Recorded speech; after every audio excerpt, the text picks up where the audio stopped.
Today we're going to look at one of my favourite stories for all children who've got something very special in their lives that they like to carry around with them. This one's called The Red Woollen Blanket. And here's the first page. A little girl who's just been born. The Red Woollen Blanket by Bob Graham. First picture is a red blanket for the little baby when he comes. Picture of the lady's tummy with a baby inside. Julia was born in the winter. She slept in her special cot, wrapped tight as a parcel. She had a band of plastic on her wrist with her name on it. "She's as bold as an egg," said her father, helping himself to another chocolate.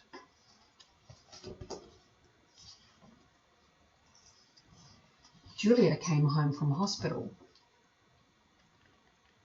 with her red woolen blanket, a bear, a grey woolen dog, and a plastic duck. Waiting at home for her were a large pair of pants with pink flowers and a beautiful blue jacket, especially knitted by her grandma. "Is it blue for boys?" asked Dad. "It doesn't really matter," said Mum.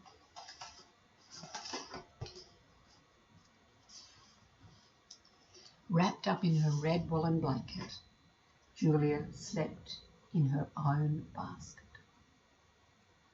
right next to Mum and Daddy's cupboard. Or in the front garden, in the watery winter sunshine.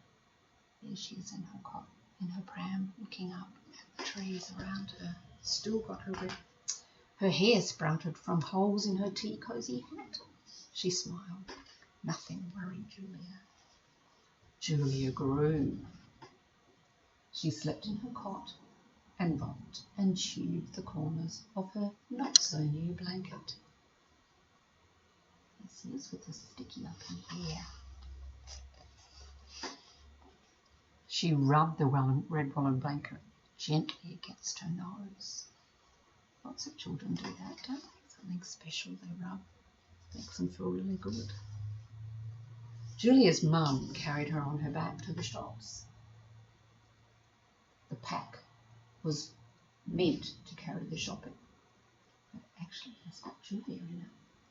Julia liked it so much up there that the pushchair was used for the shopping and the pack was for Julia. There she is. She got a red woolen blanket. Have a look.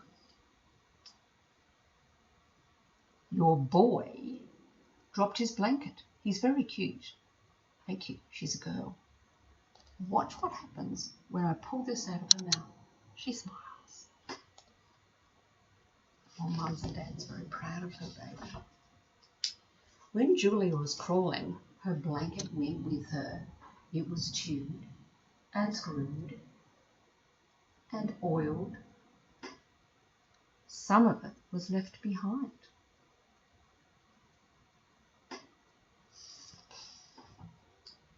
Some went off the vacuum cleaner and some was trodden underfoot. The blanket's getting quite small, isn't it, as she gets older and learns to do things, just as little children do. Then Julia took her first step. Here she is. Her daddy's holding the rug out so she can walk. Julia took her own small room, made her own small room from the blanket. It was pink twilight under there. Made a little tent out of your favourite sheets.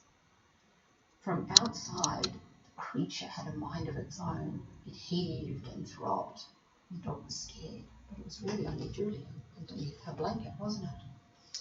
Wherever Julia went, her blanket went too. In the spring, in the summer, in the autumn, and in the winter, blanket went too. Everywhere. Julia was getting bigger and her blanket was getting smaller.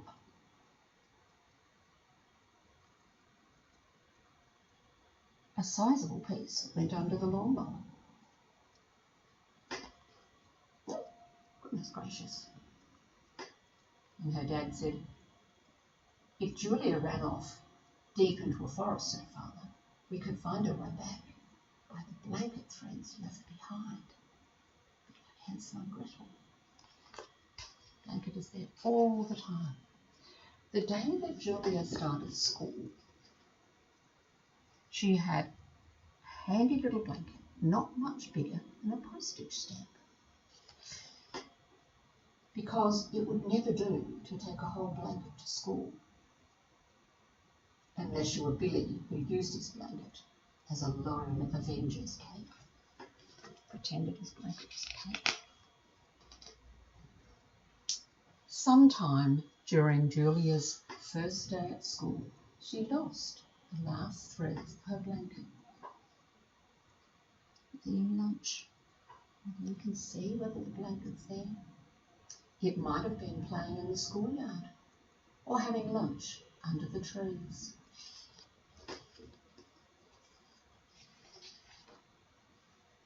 It could have been anywhere at all.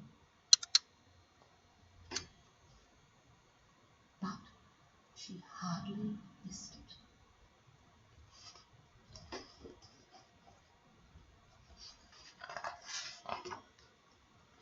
And that's Julia, all grown up from a tiny little baby with her red woolen blanket to growing out of it and not needing it anymore.